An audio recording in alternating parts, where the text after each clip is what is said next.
Welcome to another episode of the Life Play Podcast. I'm your founder and CEO, Tyler Seward. Today, we have a very special guest and episode for you all, one that I'm very excited about, excited to learn some new things and learn about Dan DeLuise. He is a breathwork coach at NC State for their football team, as well as a breathwork coach for lots of people in the world.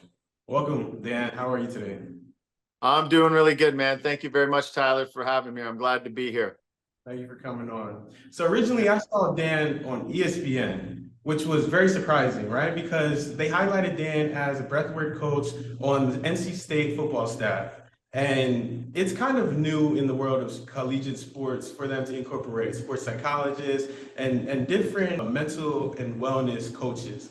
And that was extremely interesting. So tell us a little bit more about what you do.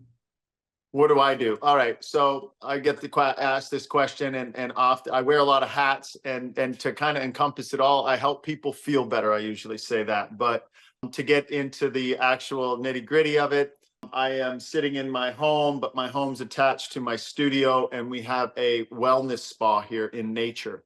So it's beautiful saunas, cold baths, all that kind of stuff. I've been with the Wim Hof Academy. I've been an instructor with them for the last, I think, about 7 years.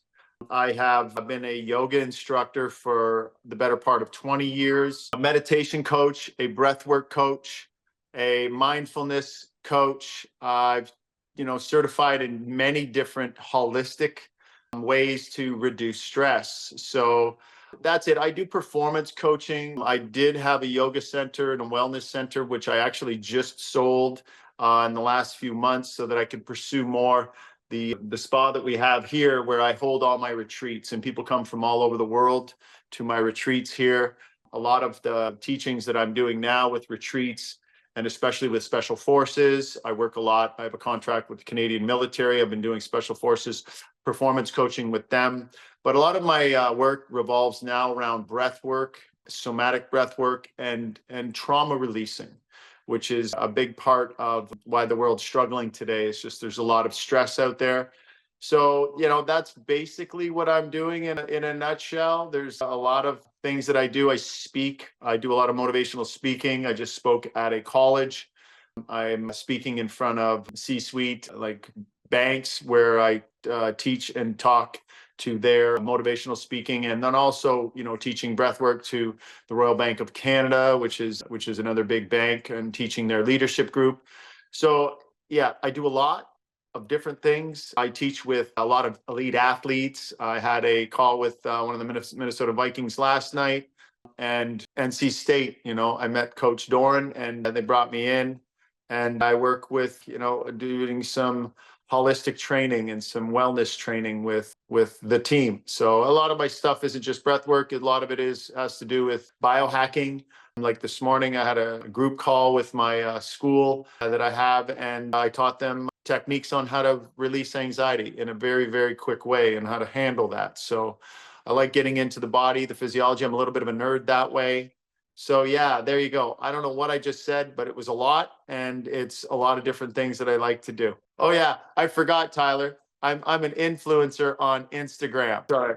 Everything that you talked about, it incorporates the mental and wellness part of being a happy and healthy person. Someone that kind of can de-stress themselves in tense situations. Someone who focuses on their thoughts, their physical feelings, all of that. And that's extremely important. As someone who has a mental health and wellness company, and I've been doing yoga events, life coaching, personal training, all of that, teaching people the benefits of breath work, benefits of being self-aware, all of that is so important, like immensely important. And seeing people come to the conclusion that one, it's important, and then two, that they can make changes in their own life is just a beautiful thing. And it's something that I myself had to go through, that process of realizing that I can change my own thoughts, I can change my behaviors, I can be happier and healthier. And that was through my own life challenges. So I wanted to ask you, what made you get into this field of mental health and wellness? I think I mean, if I look back it really stems from a pretty intense childhood. My dad was a great provider. He was an awesome, he loved us, but just very, very intense. So I developed a lot of anxiety and depression at a very young age. Then, as in my teens, I started to find, alcohol that seemed to help. And then, in my 20s, I got a pretty good job. And then it was just, it was about trying to blow my brains out on the weekend after struggling through a week of work. So I ended up with a back injury, a spinal injury, 2 herniated discs. And I hit my rock bottom, and I'd always been very active, athletic, hockey, soccer. I took martial arts for many years, and I was laying in bed. I was on a lot of painkillers, hydromorphone, oxycontin. I really hit that rock bottom where mentally I was just not in a good place, and it was from there I kind of, like I said, you hit the rock bottom, and then you come out of that. And it was funny. I was getting my oxy or hydromorphone prescription filled at a Walmart, walking with a cane at 30 some years old. I looked like I was 90 years old. And I'd always buy the DVDs. That also is kind of telling my age right now. But I'd buy DVDs because I just lay around, right? I was 2 years just kind of laying around in bed. And I found a yoga DVD for back pain, and it was a chair yoga, and it had like these 70-year-old couple on the front sitting in a chair and kind of like twisting in a chair. So it was like $3, and I was like, I'll try anything. So I picked that up, and that was the catalyst where I wanted something different. I wanted something, it was time for something better to begin. And I started doing this like 22-minute routine. And I felt something right away. And then I started doing it twice a day. Then I started doing it 3 times a day. Then I started looking online, yoga and all these other things and these different routines, and started looking at breath work. But, I was just learning it from a computer. Back then, too, it was a little bit different on the web. That was 20 some years ago. And I just fell in love with it. And I decided to leave my job. And I knew I was going to be leaving this really good job. People thought I was crazy. And my back started getting so much better. I still I had a lot of sciatica. I had leg drop where I just fall because I, numb on that left leg. I remember it was brutal. And I decided to sell everything, moved to an Indian ashram, hung out with the Hindu guys. And in 2 weeks, they had me playing soccer again. And I watched my anxiety just start coming down. And I was introduced to breath work there, heavy duty breath work. And I fell completely in love with it because I just felt something else besides the anxiety, and the depression started to fade, and being in such a positive environment. And then from there, climbing Kilimanjaro, coming down in my shorts barefoot, climbing with Wim Hof, minus 50 in my shorts, going into the jungles of Brazil, studying, taking course after course in everything from, mindfulness to all different kinds of breath techniques. And I just kind of went down this whole rabbit hole of biohacking. And then it just kind of culminated into this performance coaching thing where, I got to help some pretty amazing people in a pretty big spotlight, from actors to musicians to, Olympians. And it just kind of started spreading. And then, somebody else would call. And then I started working with military, and I really, passion is military and law enforcement because of what they do for us, providing, they go into places that we don't want to go, and often they're looked upon in a different way. But, when I work with them, it's pretty amazing to see the traumas and stuff that they have to, endure. And it's something that I just really love. So I got contracts with the government, and I've been working with federal law enforcement. Yeah. And then it's pretty much now I'm working with NC State. I'm working with a lot of different companies. We have the spa running here. I get to travel a lot. I'm on my way to San Fran with NC State this weekend. We're playing Cal Berkeley, and I get to have fun. I know it doesn't sound sexy and exotic breath work, but damn, it flies me all over the world. Yeah, you said it doesn't sound sexy and exotic. I'm not gonna lie. Everything that you were saying, that sounded sexy and exotic to me. For sure. Yeah, for sure. I love your story. Love how you got to the place that you're at. And I love to see how you've expanded in lots of different directions. I'll say for me as well, I was an athlete growing up. I used to play basketball. And I'll say that's where my mental challenges and pretty much self-love or lack of self-love started to build from sports. Then I kind of into my daily life and then just affected my whole way of thinking. And I'll say for athletes, lots of times your identity can be wrapped up in your sport, right? So say you're not doing good in your sport, it can cause you to have a lot of anxiety. You can have anxiety on the field, on the court, and then that same anxiety can translate into the everyday life, right? So working with these athletes at NC State right now, how or for starters, what do you actually do with them? What techniques do you teach them? And then how do they respond to these techniques? Because I'll say for me, when I used to play sports, if I had someone like you that taught these things, that taught how to lock in or taught how to calm down, lots of coaches say these things, but it's different teaching it. If I had someone like you, I feel like I would have benefited so much, and I would have been listening to everything that you would teach. So, what has been the reaction from these players? Well, when I've taught them, the basics of breathing, the basics also of cold exposure training, which is something that can be used as a very precise tool. And I look at all of these things that I'm teaching, breath work, cold bathing, but it comes down to self-awareness. And anything that we do in life, if we do it well, it's because we're locked in. It's because we can focus. It's because we can self-regulate, which means in this moment, what do I need versus what do I want? And we want comfort. But in this moment, say for an athlete, getting stressed, having trouble with school, they need to be able to focus off the field and do the best they can, just as they do on the field. And like you said, which is important, the translation is that if an athlete gets in their head, they're not playing well, and all of a sudden that anxiety is building from this identity of I'm just a football player, then it takes away from the identity of being a human. And I always tell, and I mean, it doesn't matter which group, a team, the special forces, I said, I'm going to teach you how to play the long game. And you do that by taking care of yourself now, balance. So what you do on the battlefield is just as important as what you do off the battlefield. What you do on the court, on the football field, what you do off the field is just as important. And that's where we create that work-life balance, because it happens with C-suite, CEOs.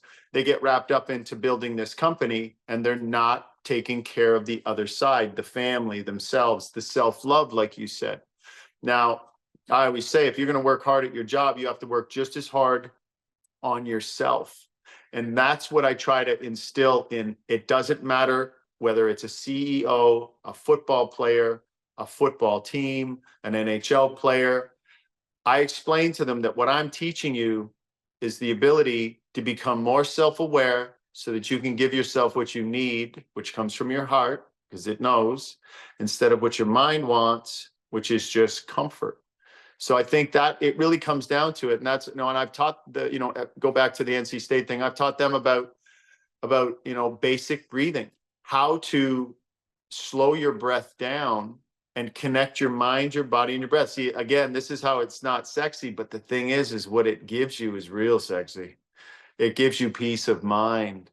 See, people think happiness is success. No, success is happiness. If you're happy, and you can regulate how you feel, you will honestly be the most successful in life. But then they ask me, well, what's happiness? Well, happiness is peace of mind. So that means that when you get discombobulated, you get thrown out of that text comes in, recognizing, okay, let's just a text. It shifted my day. Now I got to pick the kids up here, or now I'm not going to have that meeting at the bank. Now it's going to be pushed. Now I got to rearrange my schedule. It's like people will take that and actually internalize it, throwing them out of their, say, a peaceful state into a state of I'm in danger. And that's really interesting, is that when we get stressed, our body's chemistry, physiology says we're in physical danger. There's a threat, but it's not. It was just a text. So in that moment, you get the text and go, oh, Okay, I got this. I can't change it now. Boom. Push that over here. I'll deal with it when I can. But when people see that text, they'll keep seeing it. They'll text them back, blah, blah. And then it just starts to go. So self-awareness is being able to self-regulate, knowing what we need in this moment. So it was interesting. So a lot of players, after working with them, I work with them one-on-one when I'm up there.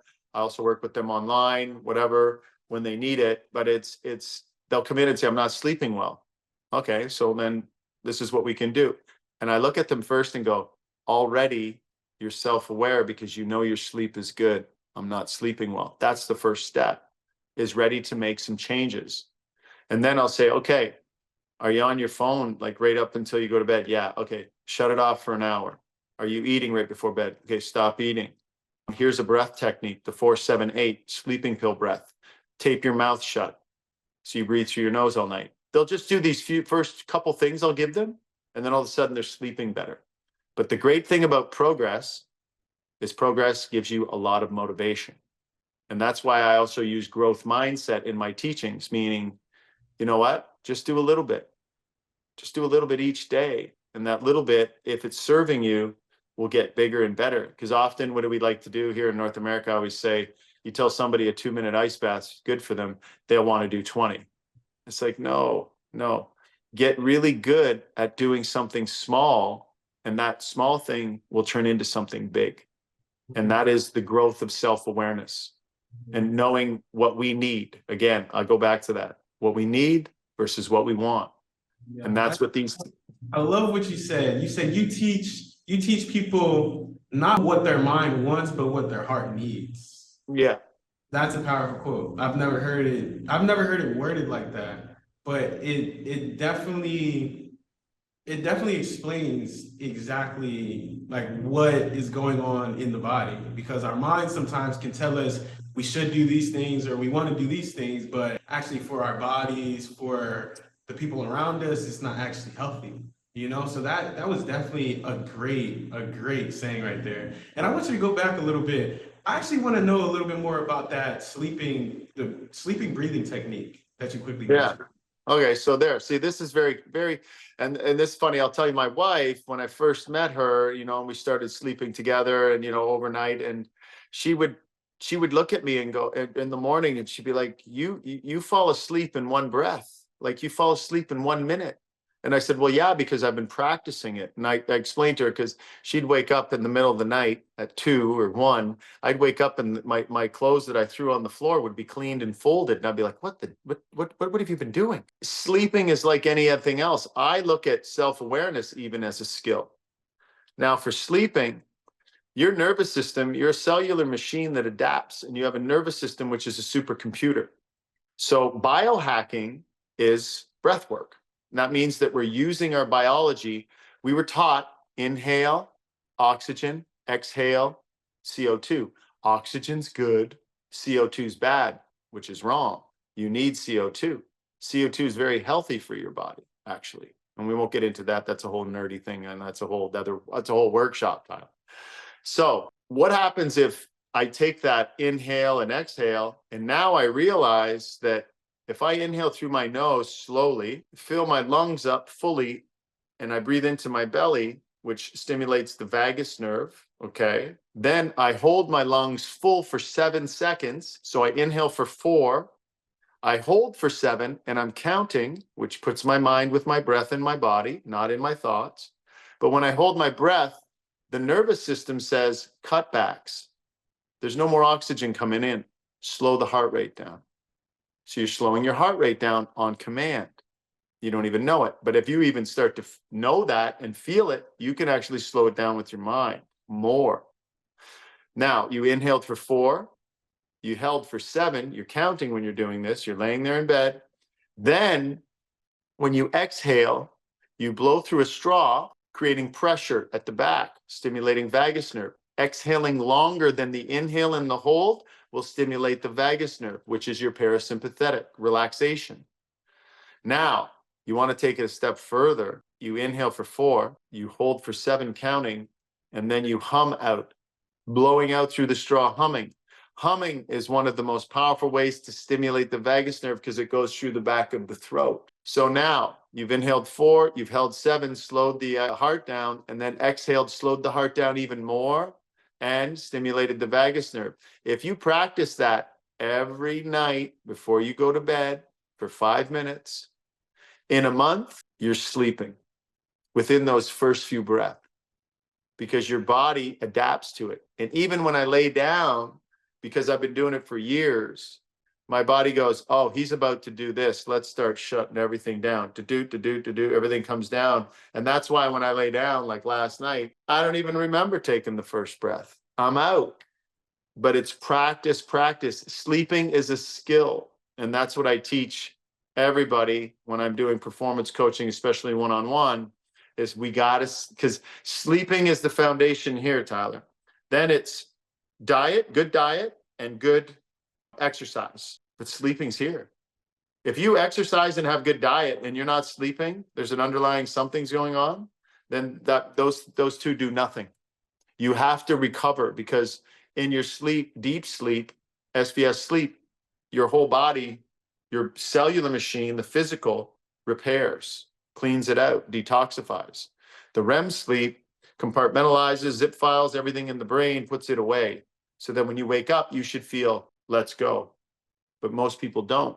They get up, caffeine, stress, right up to the last minute. They lay down and they think they're going to just flick the switch off and go sleep. Doesn't work that way. Maybe when you're younger, but then it really catches up to us, definitely. So sleep is one of the biggest things for your health. I'd say it's number one. Yeah, I absolutely love that. And I would agree. Even in my life coaching sessions, I speak with people, and a lot of the times it does start with their sleep schedule. It starts with, okay, like you said, if they're on their phone we're telling them to get off their phone an hour before they go to sleep, doing different things like that to get their sleep better. And then you can focus on the next day and starting that day off right. But like you said, sleep is so important. And say I'm an athlete at NC State. Do you work with athletes? Well, I think I heard you mention that you work with athletes one-on-one, but then also, do you work with them during the game if need to? Yeah, if they need it, if they need any kind of, correction or something like that, if they're getting in their head, then, I can get them focused. They focus on me. We bring their exhalation down slow. We get them to hum, close their eyes, relax. It's just about getting back into your body. That's one of again, I like to simplify things is that when somebody, say in a stressful situation in a game, or even they're giving a presentation in a meeting, and they get in their head. Imagine if they just stop, hold, then exhale slow, maybe not in the meeting humming, because then they might look at you really strange. But imagine you take that 15, 20 seconds to take that breath or two, can bring you right down back in. And I've seen it with athletes, and they've told me, they're like even the punters, like I work with punters, and they're like, holy cow, man. They'll know they're coming out to punt. They're on the sideline doing this, hold, do the 4-7-8, then they hum it out. And they're not even thinking about that field goal because they know they can make it. Why would you think about it? Why would you think about it? Because if you think about it, you're just going to think about what could go wrong. But you know how to do it. 9 times out of 10, 99 times out of 100, you're going to make it. So imagine being there on the sideline, calm. Then you open the eyes, you walk out, and then even takes a couple more deep breath in, and then they go up, kick. It's like golfers. I do the same thing with them. Like you just have to hit the ball. You just have to kick the ball. You just have to do exactly what you know how to do through repetition and discipline. What's going to get into the mind is the brain. That's what gets in the way. So that's why you can make corrections anytime, before the game, during the game, after the game. And imagine doing it before, during, and after.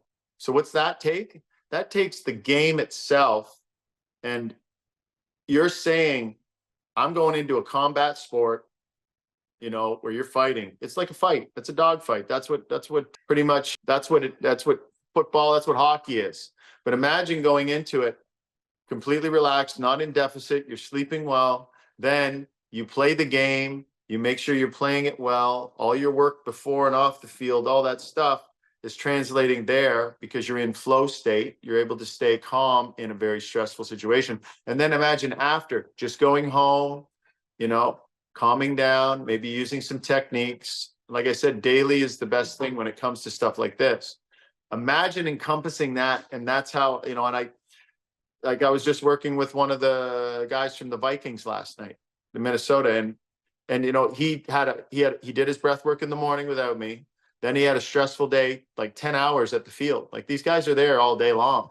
Then he comes home and we do a powerful breathing technique where I just knocked him out. And just imagine, he started and finished his day with that. In between is passion, but not going out, not partying, not doing this, you know, doing the things that don't serve us. So I actually even forgot what that question you asked me. I don't know. Yeah. Oh yeah. So yeah, I work with them on, off the field, during it. I think it self-awareness should be happening all the time. And the more you practice it, the more you're conscious, say at a concert, the things that you do off the field.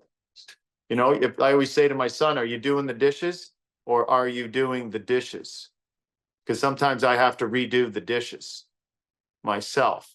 You know what I'm saying? So you can be self-aware. And I saw a lady talk about it. She was working at an office and she had to do it was a TED Talk. And she had to do, all she did was copy things and make things.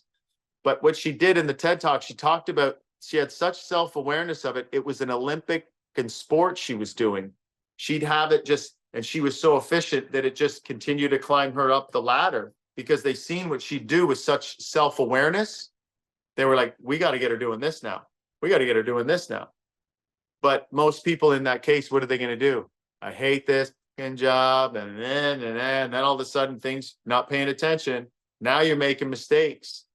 See, that goes with if you're an Olympic photocopier, you're an Olympic rower, you're a football player, you're a CEO. If you practice being self-aware and doing everything consciously at your full potential, imagine what your whole life would be like. I don't know if I answered your question, Tyler. I probably rambled on there for a while. But there you go. You definitely answered the question and more. And the power of self-awareness is so powerful. And I actually just started realizing the different depths of self-awareness, right? So, you know, in CBT, which is cognitive behavioral therapy, we're taught to kind of catch those faulty thinking patterns, those unlogical thinking patterns, all of that, and then change those to more positive ones. Or the first thing is that self-awareness of that these are negative thinking patterns or thinking patterns that just don't serve us. Yeah. That's the first set of being self-aware in that spot, right? Then I started to learn about how, okay, you find that negative thought and then you either change it, or I guess you first maybe challenge it, all of that, but say you change it, right? So you see that negative thought and then change it. The second step of self-awareness there is paying attention in your mind and body, how you feel after you change that thought. Because I'll say for me, when I first went to therapy, I thought it was just change that thought. Just change that thought, you'll be fine, it's easy or whatever. And that was helpful and it did make a difference. But now when I change my thoughts sometimes and I really pay attention to, okay, I'm happier now that I changed that thought. I am less anxious now that I changed that thought. So maybe if I change that thought to this more often, I'll have more happy thoughts, you know? Mm-hmm. So it's really self-awareness gets really in depth. I feel like there's lots of different levels of being self-aware. And also I truly believe that you can never be fully self-aware. No, Yeah. it's impossible. Your brain, your mind, your ego, it's always in survival mode. And that's where the flow state that's the flow state, which is so hard to find, but you find it through self-awareness. And that's what every athlete wants. And that's where chess masters, flow state is what I'm in, especially, you know, when I'm climbing, you know, when I climb Kilimanjaro, because you can only focus on taking that slow breath, has to be slow in with that slow step, and the next one, because it's so hard the way that you're assimilated oxygen, you feel like you're suffocating. So that flow state is very hard to attain. You wouldn't want to be in it all the time because, you need to be, okay, you would want to be in it all the time if you could be in perfect flow state, driving your car, being so aware of everything around you. But it would be impossible to be in because your brain, you can't shut it off. You don't want to shut it off. You'd hate to have an empty brain, that would not be fun. But you said something powerful. We call it svadhyaya in classical yoga. It's one of the yamas and niyamas, is that svadhyaya is the first step of being able to step outside of yourself and observe you going, oh, wow, that's not a good thought. These behaviors aren't good. But then as you continue to practice self-awareness, like you said, you start to get in there and start to peel layers off going, oh, look at the feeling I have now. This feeling is so much different than what I'm used to. Oh, this is something that I can have. But then you got to watch for attachment, because then you'll want and desire that. And if you don't get it, then you start to suffer more. I can't get that. I want that. Because people come back all the time with me and they're like, it just wasn't the same, the breathwork session this morning, because you weren't there. And it's like, so they're making up a lot of fixed mindset why they can't. But wait a second, how can I do it? So that's a different part. And it's amazing. Breathwork's so cool because it's like peeling layers off, but it's like a manual for your psyche. Because the more you become self-aware, the more you see all that shit coming at you. And including, like I always like to say, because self-awareness, yes, if you could meditate an hour a day, that would be amazing. But people don't have that time. But what happens if we create that same chemistry, that same flow state by doing, intentional breathing? Then we can sit in that state, and a lot can happen in that state, sending us a lot of signals. And that's why breath work is so powerful. It's so simple, but it provides you the unique opportunity to be self-aware. But then we have problems with breath work now also, with people wanting to get that, they want to get that ooh feeling, but it's not about that. It's about taking your time and breathe intentionally. You do that for 5 minutes, you're going to be on Pluto. You're going to be on the moon. But in that space is the opportunity to, because you can rewire and go, oh, okay, relax now. Oh, my mind's going this way. Okay, what's that thought? Oh, I see that thought. Oh, I understand. Okay, maybe I'll take care of that later. Oof, back to the body. But see, in that peaceful flow state is when a lot of answers come to us, because usually they don't when we're in that brainwave state where we're always in stress mode, in fear. Okay. And what happens is that we end up getting so practiced at it, we get good at worrying. We get good at not being conscious.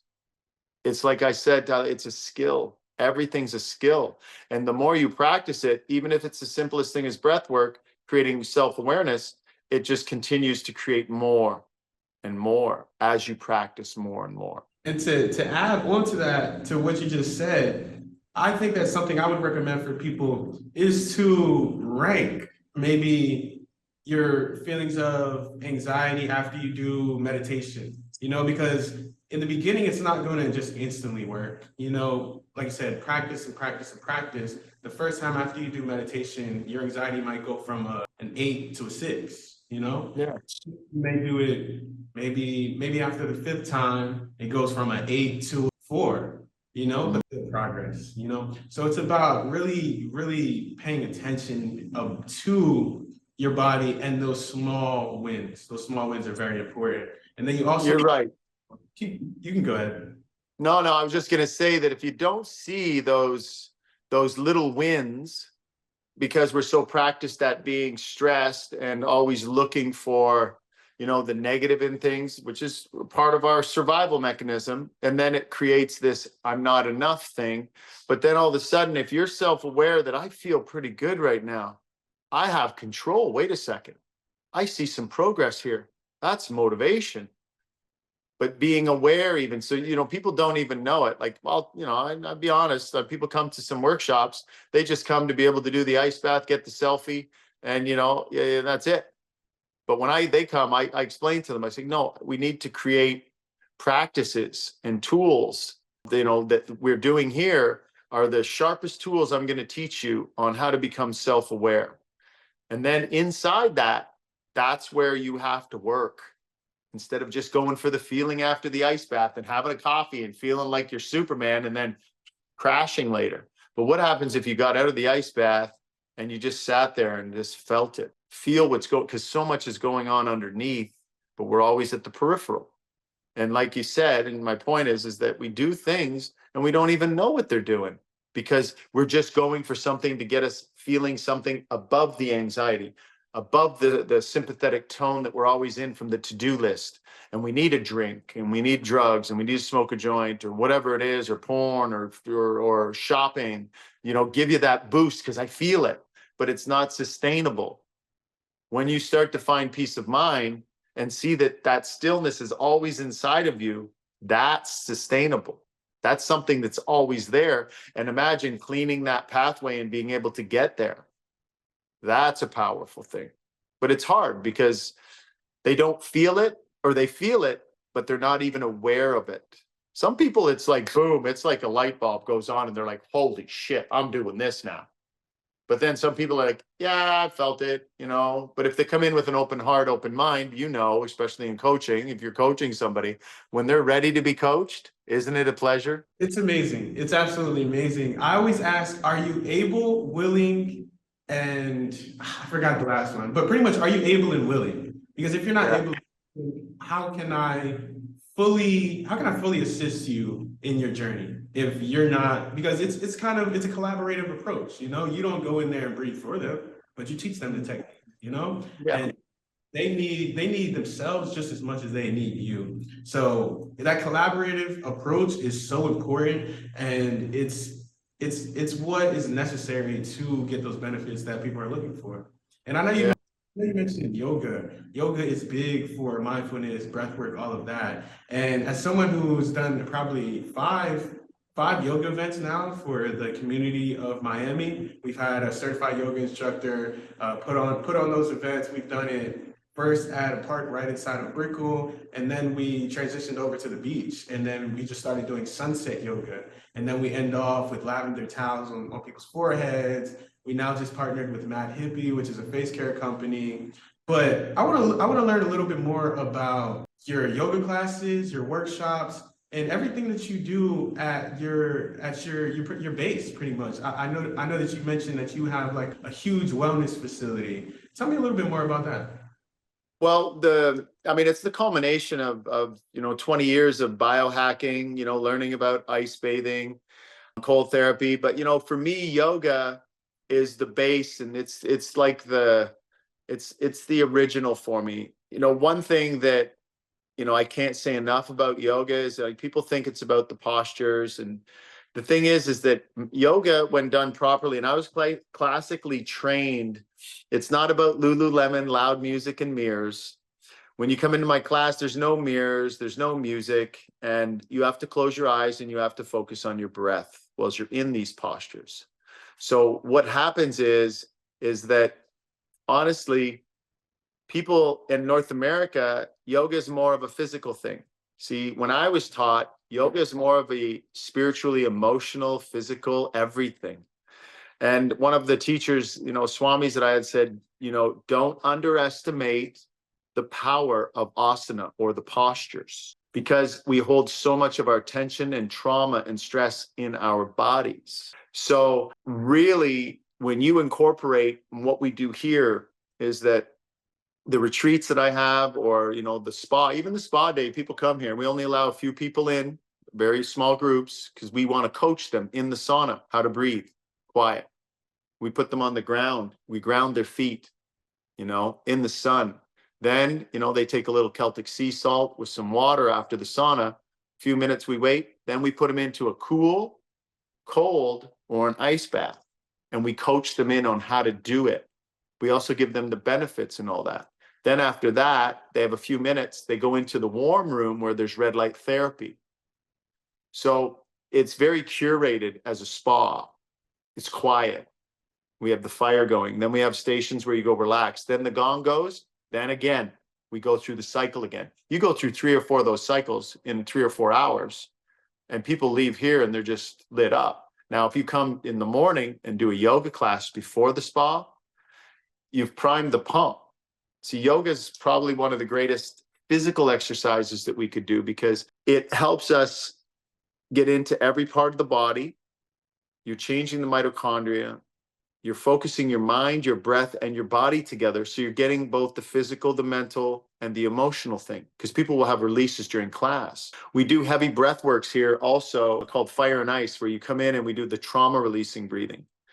And that's, that's like 40 minutes of this. Everybody's crying, rolling around on the ground, releasing trauma. Then after that, you have the option, you can go home, or we do a sauna and an ice bath, which really caps it off. We call it fire and ice. Then also we do the 2-day retreats here, where we do all of that stuff in 2 days here on a Saturday, Sunday, every 2 months.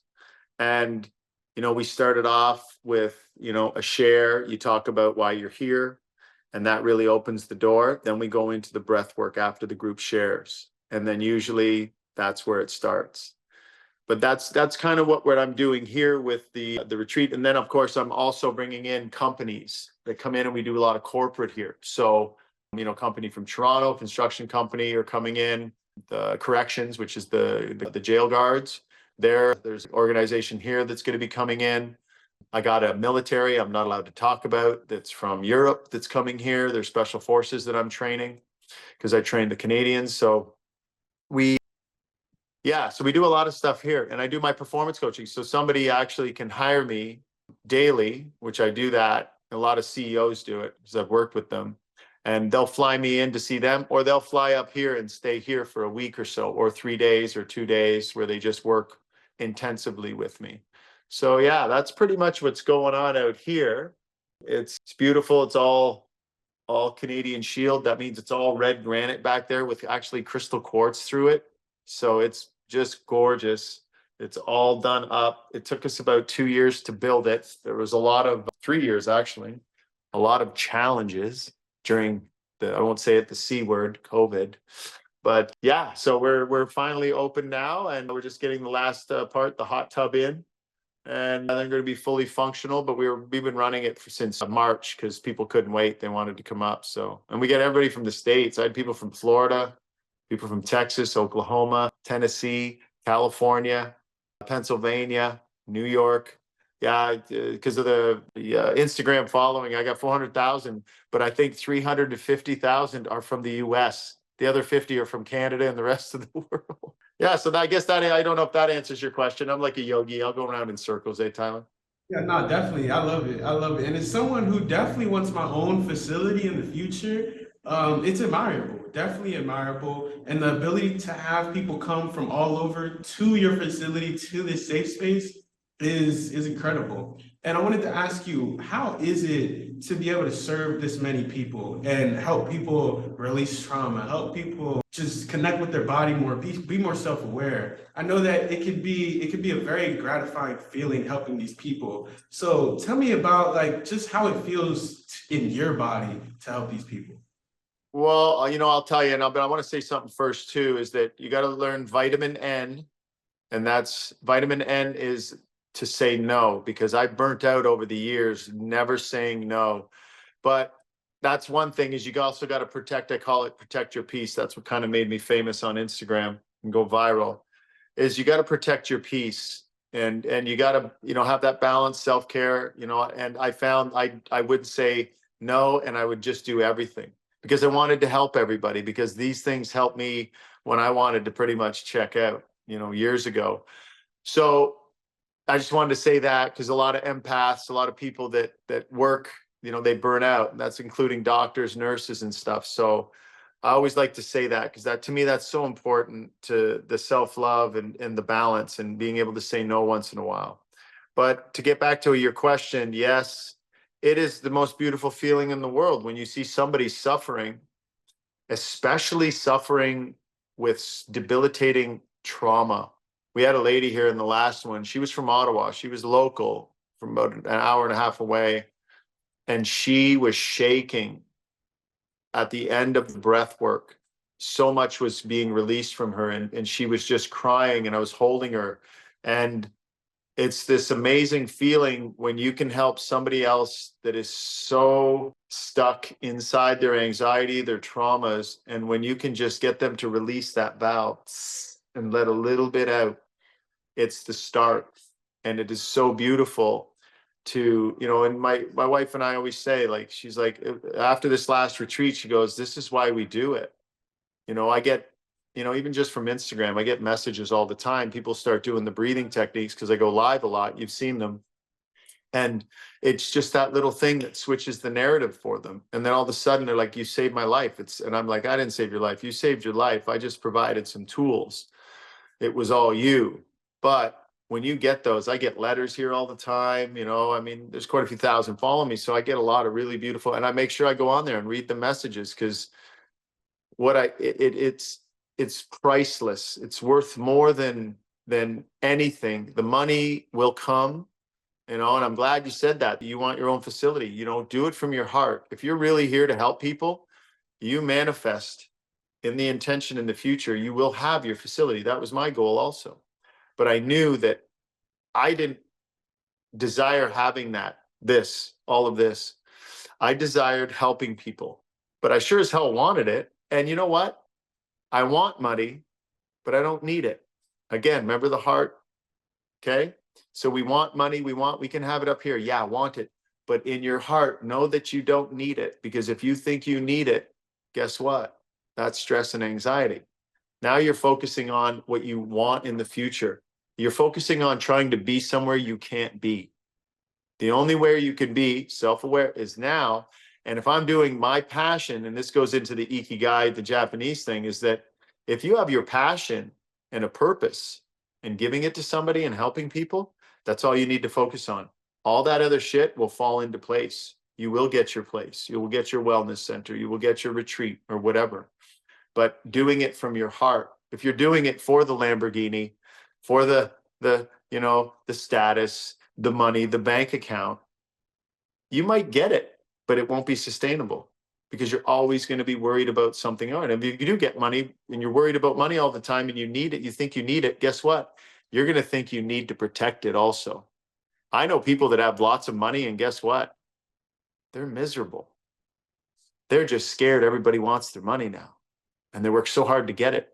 And now they're just going to have to spend most of it on doctors and all the other shit to keep them healthy, because the stress has put them into such a horrible state because of what stress can do long term when it's chronic.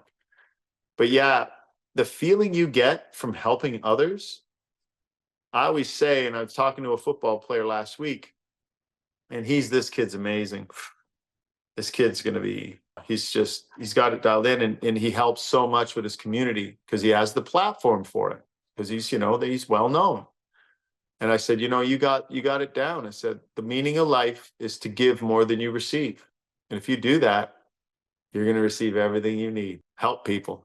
Yeah, that's an absolutely amazing message, and I think that that's something that everyone needs to hear. Everyone, whether if you're an athlete, whether if you're a CEO, if you have a corporate job, working 9 to 5, everyone in the world, if you're a human being, that you should relate, and that's something that is very important to hear. So, thinking about, I know we talk a lot about the present.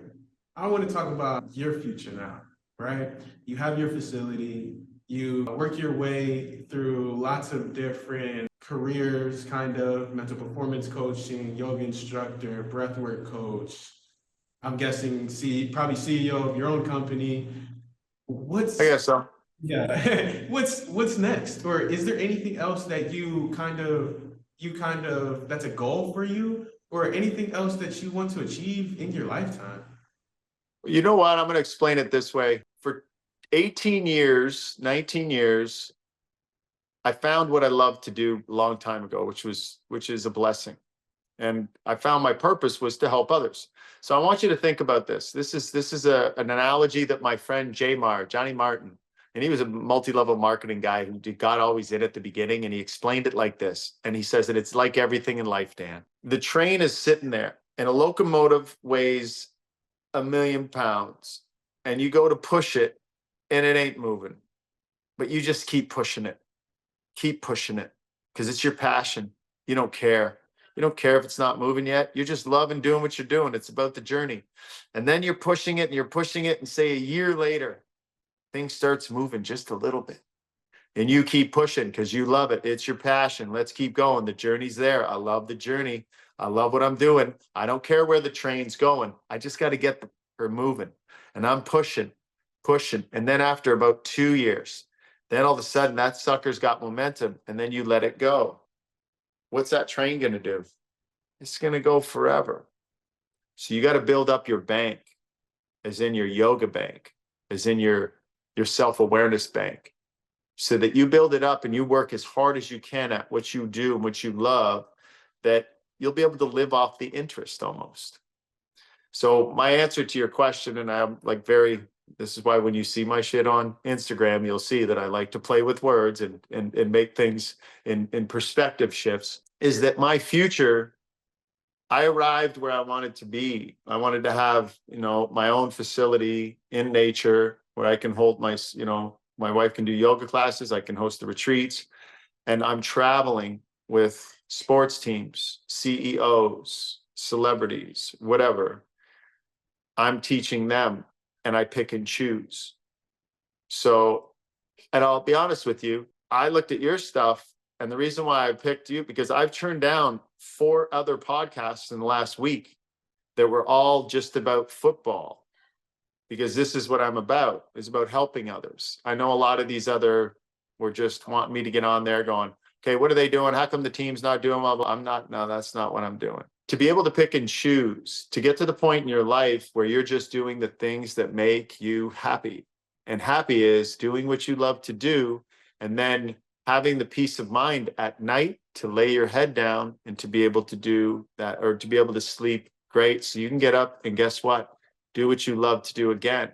So my future is this: hanging out here, doing yoga, doing my breath, teaching a retreat every couple months, doing a workshop maybe every month, and then, picking a team, and it's funny, I'm with NC State, and I told them, I said, they said, well, what happens if other teams now call you and whatever? I go, I'm with you guys. That's it. I don't want to spread myself too thin. And it goes back to vitamin N. We got to learn how to say no, because if we don't, we burn out, and there's a balance in there. But I think, because if you find, and my advice to everybody is, even if you don't like your job, like yourself, and you'll like your job more. And then all of a sudden you'll like a side hustle that you want to do, something that gives you a little bit of motivation, some progress you're seeing, you're building yourself, and that's you. But then maybe all of a sudden you're like, damn, I have so much self-confidence now, self-awareness, self-regulating. I have passion. I don't have my fear anymore. That anxiety's down. That's when all of a sudden you will take off and you will try that new business.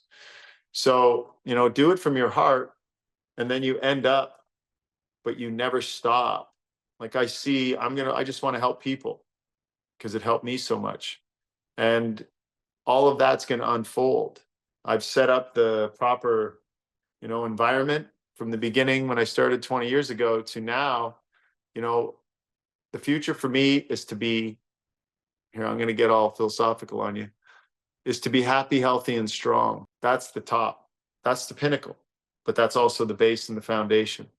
In between that, all the shit that happens in between that, Tyler, better work with this up here and this down here. So I better be sleeping, and I better have peace of mind.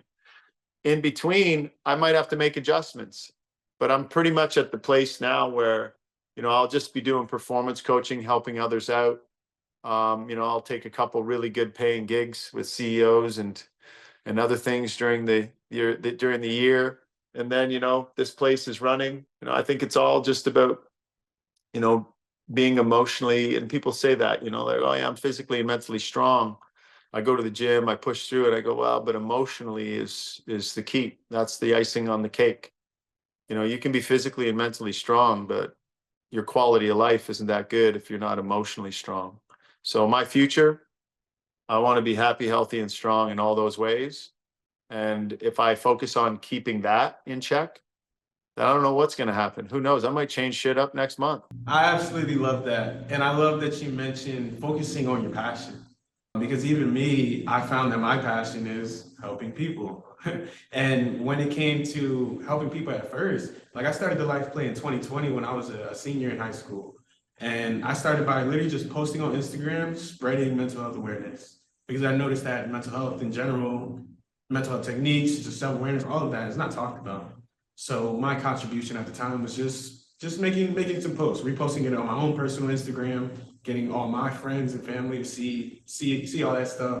And then I transitioned into doing podcasts. I've been doing podcasts with athletes and professionals since 2021. Nice. Yeah, this all just started off like just wanting to spread the message of mental health. And I started posting, then podcasts, and then now I do the events now. And the events are completely free. Or the next one is going to be donation based, but for the yoga instructor, not for me. So Yeah. pretty much free to the community of Miami. And lots of people ask me like, why don't you charge? Like you should be charging people, all that type of stuff. And it's like, that's not what that's not what I'm doing this for right now. Like I'm not here to just make money. Like I'm genuinely here to spread the message of mental health, why it's so important, how to focus on it, techniques to help you, all of that. That's all I'm focused on right now. Like you said, the money and all that will come because I have an infrastructure, I have something I've been working on, and I know that this will work. This will all work out.